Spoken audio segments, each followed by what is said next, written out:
Hello મિત્રો, progress કિચનમાં આપણું સ્વાગત છે। આજે આપણે બનાવીશું સુરતનો ફેમસ એવો સુરતી લોચો। તો સુરતી લોચો બનાવવા માટે મેં અહીં 1 કપ ચણાની દાળ લીધી છે।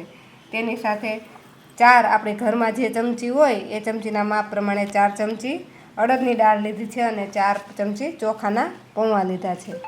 આ દાળને આપણે એક બાઉલમાં નાખી તેને સારી રીતે ધોઈ લઈશું।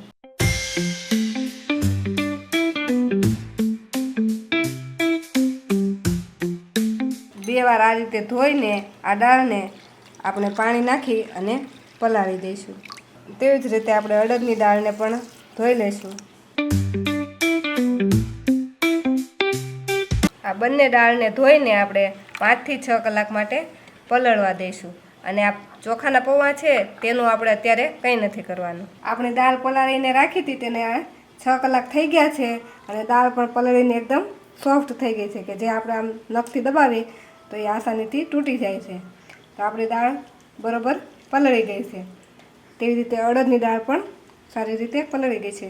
હવે આ બંને દાળમાંથી આપણે વધારાનું પાણી કાઢી લઈશું। આ ચોખાના પૌવાને પણ મેં અડધી કલાક પહેલાં પાણીથી પલાળી રાખ્યા હતા, તે પણ સારી રીતે પલળી ગયા છે। તેમાંથી પણ વધારાનું પાણી કાઢી નાખીશું। હવે આ બધી જ વસ્તુને આપણે એક મિક્સરમાં જારમાં નાખી દઈશું।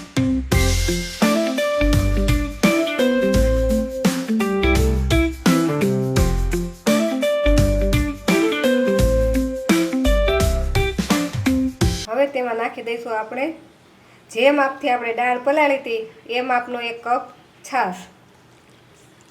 છાશની જગ્યાએ તમે દહીં પણ નાખી શકો। જો દહીં નાખો તો સામેથી પાછું અડધો કપ પાણી નાખી દેવાનું। હવે આને આપણે પીસી લઈશું। તો આપણું મિશ્રણ પીલાઈને રેડી થઈ ગયું છે। એ પીલાતા આટલું સ્મૂથ હોવું જોઈએ, તેમાં કોઈ પણ કણી ન હોવી જોઈએ। ચણાની દાળની આમાં કણી રહી ન જવી જોઈએ, એવી રીતે આપણે આ મિશ્રણને પીલી લેવાનું છે। હવે આ મિશ્રણને આપણે એક તપેલીમાં કે કોઈ પણ બાઉલમાં કાઢી લઈશું। પણ જે વાસણમાં કાઢીએ એ વાસણ થોડું મોટું લેવાનું। હવે આપણું મિશ્રણ પીસીને રેડી થઈ ગયું છે, એને આપણે 6 કલાક માટે ઢાંકીને મૂકી દઈશું। આમાં મોટું વાસણ એટલા માટે લેવાનું કે જ્યારે હાથો આવશે ત્યારે એ ફૂલી જશે।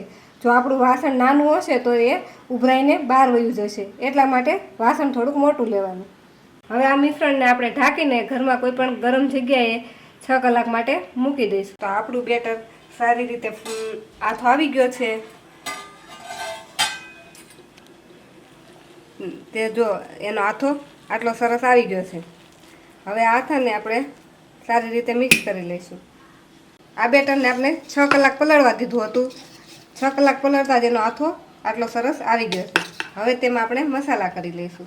આમાં નાખી દઈશું આપણે 1 ચમચી આદુ મરચાંની પેસ્ટ, સ્વાદ પ્રમાણે મીઠું અને અડધી ચમચી હળદર।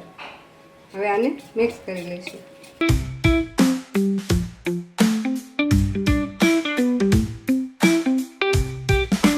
તો આપણું બેટર બનીને રેડી છે, પણ આ બેટરને આપણે કેટલું પાણી નાખી અને કેવી રીતે વાપરવું તે આપણે જોઈ લઈએ। તો આપણે 1 કપ બેટર લઈશું।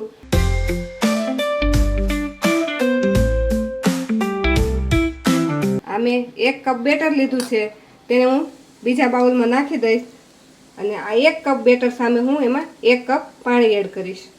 આવી રીતે આપણે જેટલું બેટર હોય એટલું સામે પાણી એડ કરવાનું। બેટરને હવે સારી રીતે મિક્સ કરી દઈશું।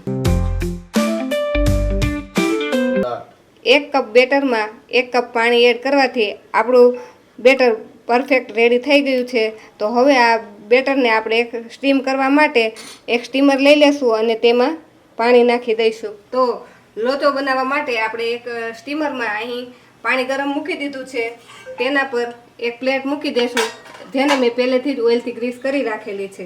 હવે આ બેટરને આપણે સ્ટીમરમાં જે થાળી ગરમ થઈ ગઈ છે તેમાં એડ કરી દઈશું। હવે આપણી આ પ્લેટને આપણે 10 થી 12 મિનિટ માટે સ્ટીમ થવા દઈશું। ત્યાં સુધી આપણે લોચા સાથે ખાવાની ચટણી બનાવી લઈશું।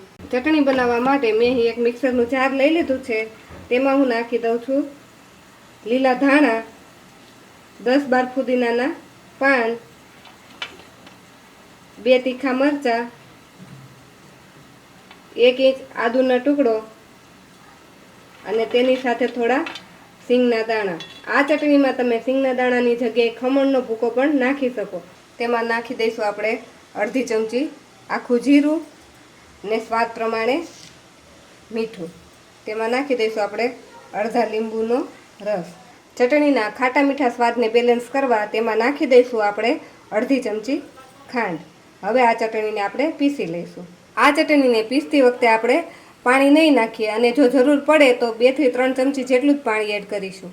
ઉપર છાંટવાનો મસાલો બનાવવા માટે મેં અહીં લીધું છે 1 ચમચી ચાટ મસાલો, 1 ચમચી કાશ્મીરી લાલ મરચું, અડધી ચમચી સંચળ પાવડર, અડધી ચમચી મીઠું, અડધી ચમચી શેકેલા જીરાનું પાવડર. આ બધાને આપણે સારી રીતે મિક્સ કરી દઈશું. તો તૈયાર છે આપણો ઉપર છાંટવાનો મસાલો. આપણો ચટણી અને મસાલો બનીને રેડી થઈ ગયો છે. ત્યાં હવે આપણે ડીશ પણ સ્ટીમ થઈને રેડી થઈ ગઈ છે. આપણો લોચો કૂક થઈને તૈયાર છે કે નહીં તે ચેક કરવા માટે આપણે એક ચપ્પુની મદદથી જોઈ લેશું. જો આપણું ચપ્પાને તે ચોટે નહીં તો આપણો લોચો તૈયાર થઈને રેડી થઈ ગયો છે. આપણો લોચો પરફેક્ટ કૂક થઈ ગયો છે. તો હવે આપણે તેને એક ડીશમાં કાઢી લઈશું.